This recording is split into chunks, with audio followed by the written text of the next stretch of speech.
শেষ নিঃশ্বাস ত্যাগ করার আগে আবু তালেব অসুস্থ, আবু জাহেল উতবা সাইবা একদিকে, আমার নবী আরেক দিকে।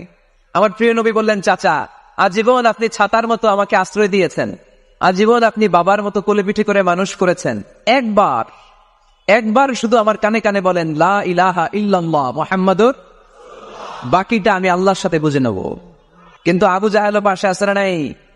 আবু জাহেল কয় না, আবু তালেব খবরদার, আজীবন যে শিরকি ধর্মের উপরে ছিল ওইটার উপরেই থাক, বাপ দাদার ধর্মে চুনকারি মাখিস না। একবার আবু তালেব প্রিয় নবীর নুরানি চেহারার দিকে তাকায়, মনে মনে ভাবে এখনই পড়ে ফেলি কালিমা, মুহাম্মদের আদর্শই আমার আদর্শ বানায় ফেলি।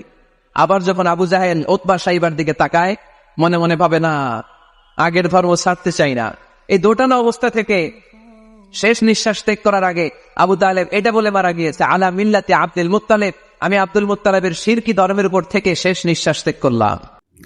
আসসালামু আলাইকুম গাইস, মিজানুর রহমান আজারি সাহেবের অসাধারণ ওয়াজ শুনছেন।